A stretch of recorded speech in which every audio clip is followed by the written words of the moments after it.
Hello friends, welcome to my new vlog. तो आज मैं आपके लिए लेकर आई हूँ एक न्यू व्लॉग लेकर। तो सुबह हो गई थी, ये ईद से एक दिन पहले का दिन है। मैंने नाश्ता किया और फिर उसके बाद मैंने यहाँ पर अपनी घर की सफाई वगैरह करनी शुरू कर दी। तो रात के काफ़ी बर्तन थे तो मैंने वॉश नहीं किए थे। मैंने सोचा कि मैं अब सबसे पहले स्टार्ट करती हूँ, तो पहले किचन ही साफ़ करती हूँ। तो मैं सारे बर्तन वॉश कर रही थी, क्योंकि यहाँ पर कोई मेड वगैरह तो होती नहीं है, तो हमें अपने रूटीन के हिसाब से सारा काम खुद ही करना होता है। काफ़ी लोग सोचते होंगे कि कहते हैं ये तो भाई बाहर हैं और ये तो बहुत सुकून से रहते हैं। ऐसा कुछ नहीं है, क्योंकि हमें सारा काम खुद ही करना होता है। बर्तन वगैरह सारे खुद ही धोने होते हैं और बच्चों को भी देखना होता है। तो मैंने जल्दी जल्दी सारे बर्तन को वॉश किया, क्योंकि मैं ज़्यादा बर्तन रखती नहीं हूँ, फ़ौरन वॉश कर देती हूँ। लेकिन रात काफ़ी काम था तो मैं जो थी बर्तन को वॉश नहीं कर पाई थी। तो इसीलिए मैंने ज़्यादा नहीं थे, जल्दी जल्दी से मैंने एकदम सफाई की। किचन की भी मुझे सफाई करनी थी, क्योंकि फिर मैं सुबह उठती हूँ और फिर मैं अपनी किचन की खुद ही सारी सफाई करती हूँ। बर्तन को वॉश करने के बाद मैंने जल्दी जल्दी इनको लगा दिया था। और फिर उसके बाद मैंने अपना जो यहाँ पर किचन की सफाई करनी थी वो स्टार्ट करनी थी, और घर की भी सफाई करनी होती है, क्योंकि यहाँ पर हमें सारा काम खुद ही करना होता है। तो फिर मैंने जल्दी से जो था स्टोव भी साफ़ करना था। स्टोव को मुझे साफ़ करके अच्छे से फिर मैं इसको क्लीन करती हूँ। फिर उसके बाद मैं कुछ काम करना स्टार्ट कर देती हूँ। तो स्टोव को मैं डेली ही क्लीन करती हूँ, ताकि जी स्टोव जो है एकदम साफ़ होना चाहिए। फिर उसके बाद हमें खाना बनाना चाहिए। तो ये काम मेरा डेली का है, मैं रोज़ ही इसको करती हूँ। क्लीनिंग कभी कभी मैं एक दिन गैप करके कर देती हूँ, अगर ज़्यादा गंदा नहीं होता है घर। लेकिन ये किचन का काम तो डेली ही करना होता है।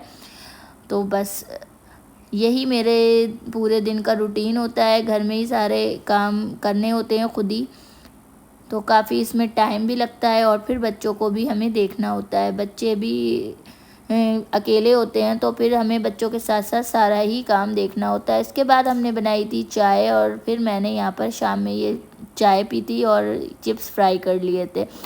और उसके बाद मैंने सोचा था कि मैं शाम में जो है पिज़्ज़ा बनाऊंगी। पिज़्ज़ा हम घर पर ही बनाते हैं, यहाँ पर हलाल पिज़्ज़ा नहीं मिलता है, और हम चाइना में पिज़्ज़ा बाहर से बिल्कुल भी नहीं खाते। और पिज़्ज़ा मुझे बहुत ही ज़्यादा पसंद है, तो मैं घर पर ही बनाती हूँ। काफ़ी अच्छा बनता है, एकदम सॉफ्ट बनता है।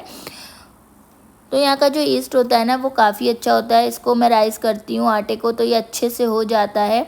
मिनटों में इसको मैं गूंद कर रख देती हूँ, और फिर बस जो टाइम लगता है वो इसको राइस होने में लगता है। तो काफ़ी अच्छे से ये डो जो होता है ना सेट हो जाता है। तो मैं जो हूँ इसे 2 घंटे के लिए रख देती हूँ। कभी कभी डिनर में हम पिज़्ज़ा ही खा लेते हैं, क्योंकि शाम के टाइम ही पिज़्ज़ा बनता है और वो काफ़ी हैवी हो जाता है। तो फिर हम डिनर नहीं करते हैं और खाली पिज़्ज़ा ही खा लेते हैं। तो डो तो इसका रेडी हो गया है। तो अब हमें जो है ना इसकी सॉस बनानी है, पिज़्ज़ा सॉस। तो पिज़्ज़ा सॉस भी मैं घर पर ही बनाती हूँ, इजीली बन जाती है। और यहाँ की पिज़्ज़ा सॉस मुझे बिल्कुल पसंद नहीं आती, तो मैं घर पर ही ये फ्रेश पिज़्ज़ा सॉस बनाती हूँ जब मुझे पिज़्ज़ा बनाना होता है। तो ये देखिए हमारा पिज़्ज़ा सॉस भी बनकर रेडी है। तो आज मुझे मशरूम पिज़्ज़ा बनाना था, तो मशरूम घर पर रखे थे, तो मैंने मशरूम का पिज़्ज़ा बनाया। यहाँ पर जो है मशरूम काफ़ी फ्रेश और अच्छे मिलते हैं, और काफ़ी वैरायटी के मशरूम मिलते हैं। कभी मैं गई तो मैं आपको सारी मशरूम की वैरायटी दिखाऊंगी यहाँ पर कौन कौन से मिलते हैं। पिज़्ज़ा सॉस बनकर रेडी हो चुका है, और अब हमें बनाना है पिज़्ज़ा। तो ये देखें आटा भी अच्छे से राइस हो गया है। अब बस हमने यहाँ पर बटर पेपर लगाया, और फटाफट यहाँ पर पिज़्ज़ा जो है ज़्यादातर अरसलान ही बनाते हैं, मैं नहीं बनाती हूँ, क्योंकि ये काफ़ी अच्छा बनाते हैं। तो जब मेरा दिल चाहता है तो मैं इन्हीं से ही बनवा कर खाती हूँ, हेल्प कर देती हूँ चीज़ों में।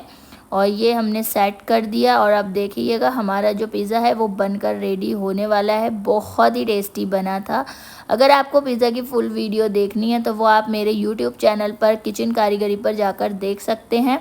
और अब हमने जो थी रात में पिज़्ज़ा खाने के बाद अपनी ईद की प्रिपरेशन रेडी करनी स्टार्ट कर दी थी। तो मैंने शीर जो थी वो रात में ही बना कर रखनी थी, क्योंकि फिर ये ठंडी हो जाती है। तो यहाँ मैंने शीर बना ली थी, और फिर काफ़ी रात हो गई थी। थोड़ा सा मैंने यहाँ पर प्रिपरेशन किया था सालन का, और फिर सुबह में मैंने इसको रेडी कर लिया था। तो ये जो है मैंने रोगन जोश बनाया था मटन का, काफ़ी अच्छा था। तो ये मैंने सुबह में ही बनाकर रेडी किया था। आधा इसका काम मैंने रात में ही कर रख दिया था, क्योंकि फिर सुबह में इतना काम होता है और फिर अच्छे से सारी चीज़ें नहीं सेट हो पाती हैं। तो अगर आपको रोगन जोश पसंद हो और आप इसे ट्राई करना चाहते हो तो ये भी आप मेरे किचन कारीगरी के चैनल पर जाकर देख सकते हैं। इसकी फुल वीडियो आपको वहाँ मिल जाएगी। यहाँ मैं बनाई थी मैंने कोरमा बिरयानी। ये मैंने मैरिनेट रात में ही कर दिया था, लेकिन इसको मैंने सुबह में ही बनाया था। मैरिनेट करके ये होता है कि अच्छे से जो है चिकन जूसी हो जाता है और जो हमारी कोरमा बिरयानी होती है ना वो भी बहुत टेस्टी बनती है। तो ये भी मैंने रात में मैरिनेट किया था और सुबह में उठकर फिर मैंने इसको बनाकर रेडी किया था। तो अब मैंने सुबह के टाइम पे ये बिरयानी रेडी कर ली थी अच्छे से। और यहाँ पर चिकन बिरयानी मैं काफ़ी अच्छी बना लेती हूँ, लेकिन मटन की और बड़े की मैं ज़्यादा बिरयानी नहीं बनाती। इधर हम चिकन ही ज़्यादा खाते हैं क्योंकि मुझे यहाँ पर बड़े का गोश्त ज़्यादा अच्छा नहीं लगता है। तो ये देखें ये बहुत ही टेस्टी बनती है। ईद वाले दिन मैंने ये कोरमा ही बिरयानी बनाई थी, काफ़ी अच्छी बनी थी और लोगों को काफ़ी पसंद भी आई। आप भी मुझे बताइएगा कि आप लोगों ने ईद पर क्या क्या बनाया और ज़रूर मुझे बताइएगा। और आप मेरी वीडियो कहाँ से देख रहे हैं मुझे ज़रूर कमेंट कर बताइएगा। आप लोगों के कमेंट्स का तो मुझे काफ़ी इंतज़ार रहता है। चावल के अंदर ऊपर से मैंने ऊपर से लगा दिया था। मैं लेयर्स नहीं लगाती हूँ, ऊपर से मैंने चावल लगा दिया, नीचे हम ऊपर से लगा दिए। लेयर में नहीं लगाती, ऊपर से ही मैं चावल को दम दे देती हूँ। तो बहुत ही परफेक्ट हमारी बिरयानी बनती है और चावल भी इसके नहीं टूटते हैं। और ईद वाले दिन मैंने दही फुल्की भी बनाई थी। दही फुल्की जल्दी से बनकर रेडी हो जाती हैं और मुझे काफ़ी पसंद है, तो इसलिए मैं दही फुल्की ज़्यादा बनाती हूँ। दही बड़े मैं थोड़ा कम बनाती हूँ। तो दही फुल्की भी बनकर हमारी रेडी हैं। अब हमारा सारा काम हो चुका है कंप्लीट। तो अब हम जाते हैं अपने कपड़ों को प्रेस करने के लिए। तो ये देखिए मैंने सूट पर आयरन करनी थी और फिर मैंने सारी टेबल जो थी सेट कर दी थी ईद वाले दिन।